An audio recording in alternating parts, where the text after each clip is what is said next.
Welcome to Rebels Speak and Be Encouraged. And today I'm looking at the Book of Habakkuk.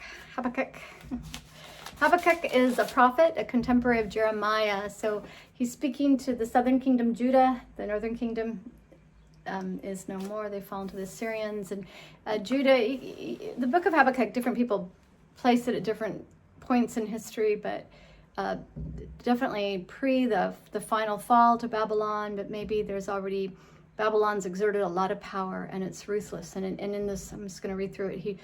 God tells him it's going to be at the hands of Babylon. That he's asking for judgment, but then when God says, I'm moving through Babylon, Habakkuk finds this, very unfair. Like, why are you doing that, God? And he has this pretty intense dialogue. But there's going to be a word of encouragement. Okay. How long, O Lord, must I call for help, but you do not listen? Oh, cry out to you, violence, but you do not save. There's violence in the land, God. Why do you make me look at injustice? Why do you tolerate wrong? Destruction and violence are before me. There is strife and conflict. It abounds. Therefore, the law is paralyzed. Where in the midst of all this violence, the law is paralyzed, and justice never prevails. The wicked hem in the righteous so that justice is perverted. Now, to me, part of the amazing bit of Habakkuk is not the thoughts, but the actual poetry. Just such a crafting of language. It's quite beautiful. Look at the nations and watch. Oh, this is Yahweh now responding. Look at the nations and watch and be utterly amazed. For I'm going to do something in your days that you would not believe, even if you were told. I am raising up the Babylonians, that ruthless and impetuous people who sweep across the whole earth to seize dwelling places not their own. They are a feared and dreaded people, and they are a law to themselves and promote their own honor. They're about themselves. Their horses are swifter than leopards, fiercer than wolves at dusk. Their cavalry gallop headlong. Their horsemen come from afar. They fly like a vulture swooping to devour. They all come bent on violence. Their hordes advance like a desert wind and gather prisoners like sand. They deride kings and scoff at rulers. They laugh at all fortified cities. They build earthen ramps and capture them. See, these fortified cities have walls around them to protect them, and we've seen that in movies, right, where they build the ramp that just jumps over that. Then they sweep past like the wind and go on. Guilty men whose own strength is their God. I mean, right? Amazing writing. Guilty men whose own strength is their God. The God they trust is their own strength. And there's some reason for that. Their strength's pretty potent. And here's Habakkuk.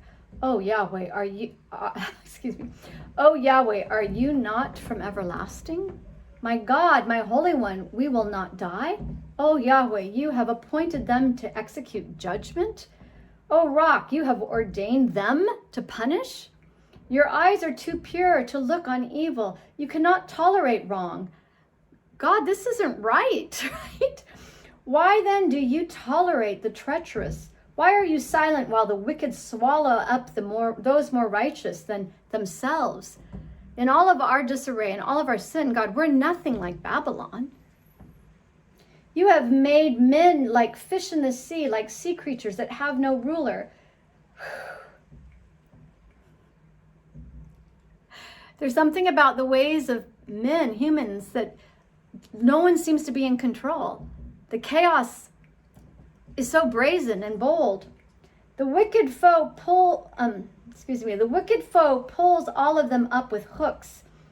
This is great. I just want you to hear this writing. It's so powerful to me. The wicked foe pulls all of them up with hooks. He catches them in his net.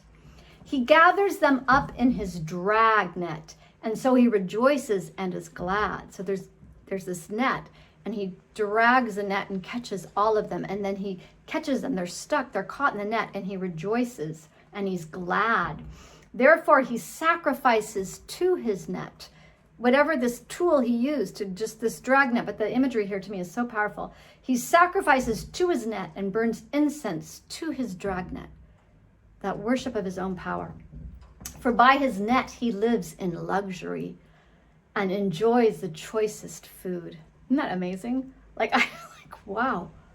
That is so how power works. That's so how I see power around me at work. By his net he lives in luxury and enjoys his choicest food. Is he to keep on emptying his net? Destroying nations without mercy? Is that your plan? That he just goes on and on unchecked? And here we go. I will stand by my watch and station myself on the ramparts. This is Habakkuk.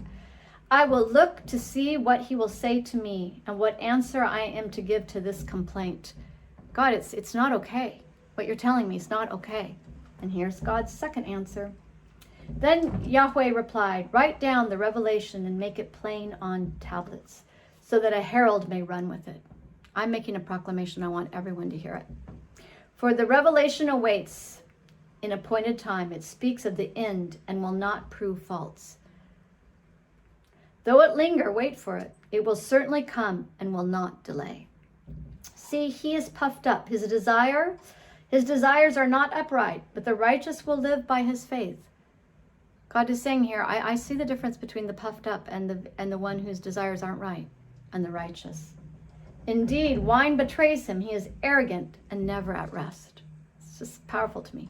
Something worth studying and thinking about and looking out in the world. Because he is as greedy as the grave. The grave always wants more. It never stops taking life. And like death is never satisfied, he gathers to himself all the nations and takes captive all the peoples. Will not all of them taunt him with ridicule and scorn, saying, woe to him who piles up stolen goods and makes himself wealthy by extortion? How long must this go on? Will not your debtors suddenly arise? Will they not wake up and make you tremble? And then you will become their victim. Because you have plundered many nations, the people who are left will plunder you. For you have shed man's blood. You have destroyed lands and cities and everyone in them.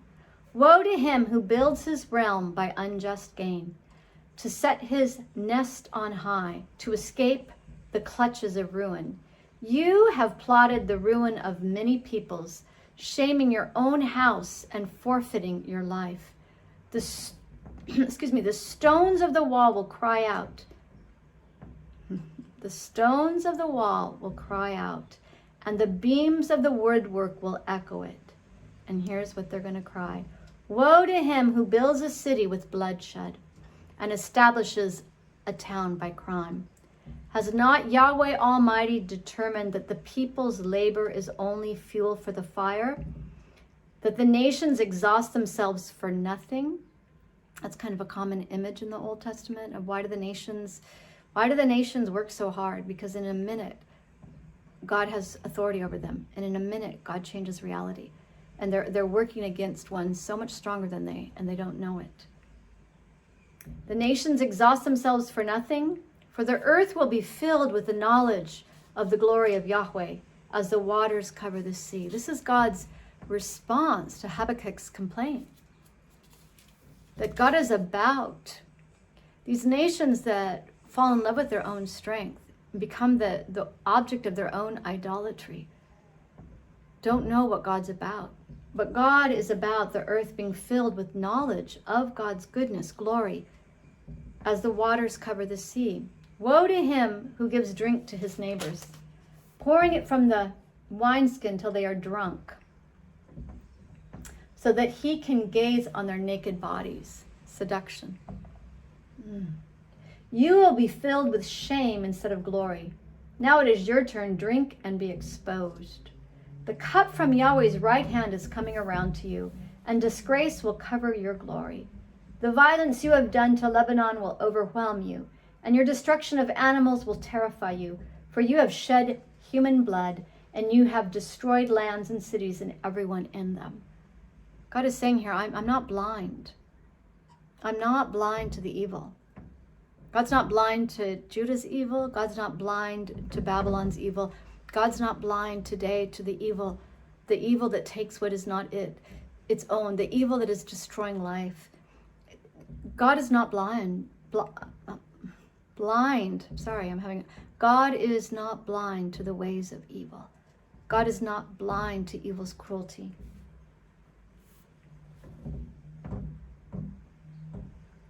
Of what value is an idol since a man has carved it? For he who makes it trusts in his own creation. That's a thought about idolatry. When the ways that we trust more in our own creation than in God. Right? When we trust more in our own creation than God, we're in the land of idolatry. For he who makes it trust in his own creation. He makes idols that cannot speak, because God's real. God's a person. God has opinion. God has judgment. God has wisdom. God has insight. Your own creation is just an echo of you. And it might be very successful for quite a time. You can see, I think there's things and people to think about where their creations have been very, very, very successful. And then over time, they take themselves so very seriously. You're almost embarrassed for them. People that have had a lot of success in this world over time grow in the seriousness that they take themselves. They grow in the taking of their own seriousness. And that becomes idolatry. Because it can't speak beyond their own understanding. God speaks beyond that other. That was quite a way, kind of in the 40s and 50s and 60s of the 20th century, like, oh, God is wholly other. And maybe other times too, but that's when I'm aware of it, where we just were like, whoa, God, you're so beyond us. Right? Sometimes I think we're in a season right now of understanding God's love for us and how deep it is. Mm-hmm. Different seasons, different awarenesses. Anyway, for he who makes it trust in his own creation, he makes idols that cannot speak. Woe to him who says to wood, come to life. Or to lifeless stones, wake up. Can it give guidance? It is covered with gold and silver, but there is no breath in it. You've made it as beautiful as you possibly could. But there's no life in it. There's no breath in it. It's not alive. God's alive. But the Lord is in his temple. Let all the earth be silent before him. Okay, so that is what Yahweh says. And then Habakkuk's going to speak a prayer. And there's tremendous, powerful imagery in this prayer. Okay, there's tremendous. Like, I think it's fascinating, just the imagery. Yahweh, I have heard of your fame. I stand in awe of your deeds, O Yahweh. Renew them in our day. You, God, renew your deeds in our day. In our time, make them known. In wrath, remember mercy. In wrath, remember mercy. God came from Teman, the Holy One from Mount Paran. His glory covered the heaven, and his praise filled the earth. His splendor was like the sunrise. Rays flashed from his hand, where his power was hidden. I want you to picture, kind of just think of a movie almost, like how Habakkuk is describing God, where his glory covered the heavens and his praise filled the earth. His splendor was like the sunrise. So just picture God with the sun glowing from him and rays flashing from his hands, where his power was hidden, right? We can see that. And a plague went before him. He's so powerful. Pestilence followed his steps. Like the whole earth is wiped out by his very presence. He stood and shook the earth. He looked and made the nations tremble. His very presence, the nations are trembling. The ancient mountains crumbled and the age-old hills collapsed. His ways are eternal.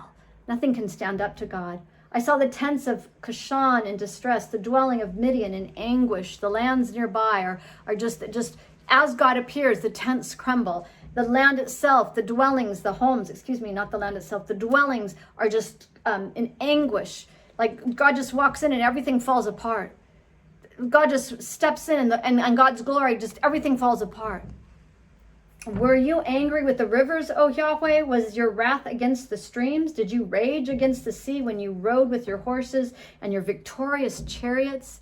Okay, that's personification, right? This image of just this mighty hero of old, right? That God is this mighty hero of old, and there God is riding with his horses and his victorious chariots, and horses and chariots are emblematic of tremendous power. You uncovered your bow. You called for many arrows. He's ready. He's fighting. He's a warrior. Okay? He's glistening like the sun, and he's unstoppable and undeniable, and he's got his bow, and he calls for his arrows, and in come his arrows. And what does he do with the arrows? You split the earth with rivers. The mountains saw you and writhed. And to me, this is kind of beckoning to creation. That there God is, and the rivers are waters that split, the waters are split and they become rivers, and the mountains become what they are because they're writhing. Torrents of water swept by, the deep roared and lifted its waves on high. Everything responds to God and becomes through God. Sun and moon stood still in the heavens.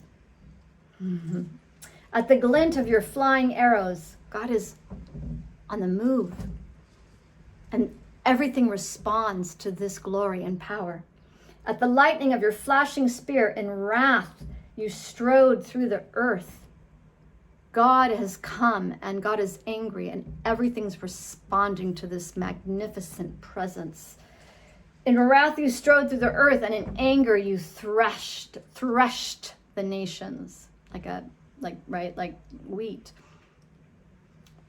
You came out to deliver your people, to save your anointed one. You crushed the leader of the land of wickedness. You stripped him from head to foot. With your own spear you pierced his head. When his warriors stormed out to scatter us, gloating as though about to devour the wretched who were in hiding. Devour and destroy. His warriors think they're going to devour and destroy the children of Israel. Gloating as though about to devour the wretched who were in hiding. Okay, this is about power and who's going to win. You trampled the sea with your horses, churning the great waters. So to me, Habakkuk's had an image here. He's like, God, this is so wrong that Babylon's coming. And God's saying, I'm going to deliver. I'm going to deliver. And then he has an image of God as deliverer that's very powerful. I heard and my heart pounded. My lips quivered at the sound.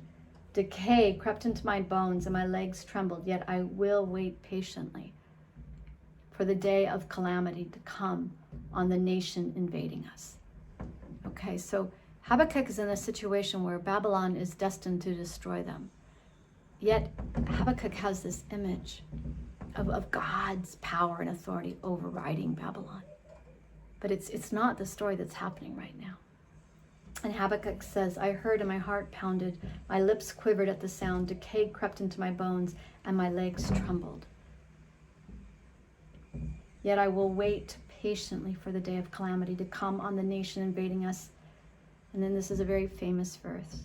Though the fig tree does not bud, and there are no grapes on the vines, though the olive crop fails and the fields produce no food, though there are no sheep in the pen and no cattle in the stalls, everything's been destroyed. Everything that they've known has been destroyed. There is no more. Yet I will rejoice in Yahweh. I will be joyful in God, my Savior. And then this is the verse, hold on for this verse. The sovereign Lord, Yahweh, is my strength. He makes my feet like the feet of a deer. He enables me to go on the heights. In the midst of all that's going on in Habakkuk's life, and I do see this as a highly poetic book, where destruction is certain. There's great injustice in the land, but there's greater injustice from the one that's bringing,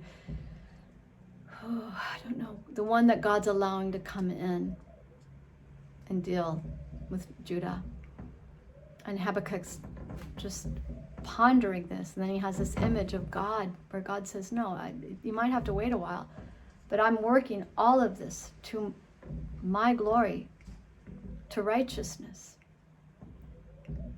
And there's something about Habakkuk that can take that word in the midst of this kind of, to me, I want to call it a poem. And in the midst of all the devouring and the threat of the devouring and the ones that devour, not even expecting God, right? Not even expecting God to show up. And they devour as one that feels like, I want to say that, they devour as one who feels like they are accountable to no one.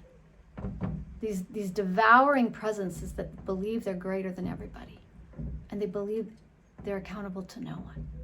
And God's shown Habakkuk an image, no, they're going to be accountable to me. And Habakkuk says, okay, I'm looking out and I don't see any sign of you, God. But, right, I'm just going to read that again. But, yet, so there's no sheep. I mean, everything, it's not like this quite yet, but it's soon to be. everything's lost, everything's gone. Yet I will rejoice in Yahweh. I will be joyful in God my Savior. And then here's this beautiful final verse. The sovereign Lord is my strength, not my discouragement, not my fear of reality. That in the midst of deep disappointment, I'm holding on to the sovereign Yahweh. For God is my strength, and he makes my feet like the feet of a deer. He enables me to go on the heights. And I wonder, like the heights can mean high places, but the heights can also be like protection. Like, God, you get me out of this place. Mm-hmm. Whatever that is, Yahweh provides. Mm-hmm. God gets us to our destinies, even in the midst of villainous ruin. In the midst of a season where great loss is occurring, Yahweh is reliable. Mm-hmm. And I'm going to just say this. In the midst, that here's Habakkuk with powers that are much greater, and powers that are in love with their own power, powers that trust their own might. Some of that imagery, just the net thing. Powers that worship their own nets as those nets defame and destroy and catch. In the midst of all that's so wrong, there's a knowledge and a wisdom of God that defies the circumstances for Habakkuk. It's not calling purple green, by the way. Seeing things rightly, but in the midst of that saying, no, God, there's something about your character that outshines, outlasts. There's something about your goodness that's so very faithful, that however you're dealing with humanity, you are the one dealing, right? God is the one dealing.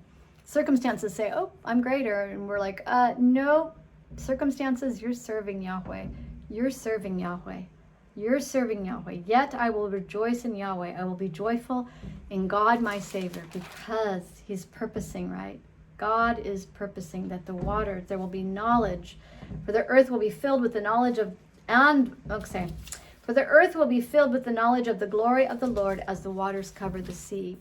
I know what God is up to, and I know that I'm safe in God's hand. I don't have to be afraid of what is and what's happening, and it looks so chaotic, but God's goodness outshines that. And it doesn't just outshine, it works within it.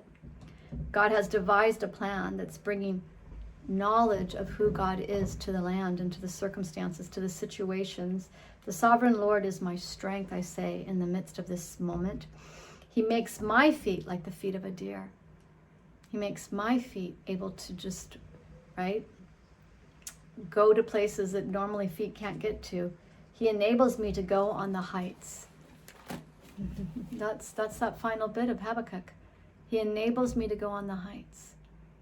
I just want to say that heights are very opposite of disappointments. And maybe things are shaking and rattling and you're afraid. Mm-hmm. You're afraid of disappointments. God is going to enable your feet to go on the heights. Mm-hmm. You're going to be able to walk in situations and circumstances that you're not used to walking in and you don't feel able to walk in. But like Habakkuk, you are enabled to walk. You are enabled to walk in the circumstance you are in. You are enabled to walk in the circumstances you find yourself in right now because of who Yahweh is and who Yahweh in you is. You are able to walk. I just want to say, it took me a while, but here it is. You are able to walk in the circumstances you're in. Whatever you need. Do you need deer feet? You've got them, right? I remember reading, there was a book, Haydn's Feet on High Places. You know, you are able, right? That I don't know. I'm not going to guess. I could be so wrong. But there's something that deer's feet do that's different than what our feet do, and enables them to walk on in the heights, on high places. And whatever your circumstances right now, God's enabling your feet to cover great ground. You are abounding. You're abounding and bounding, and you're getting places and you're going places and you're seeing beautiful things happen. Chaos is not setting the schedule for your life. God's goodness and faithfulness is. Be blessed, be encouraged.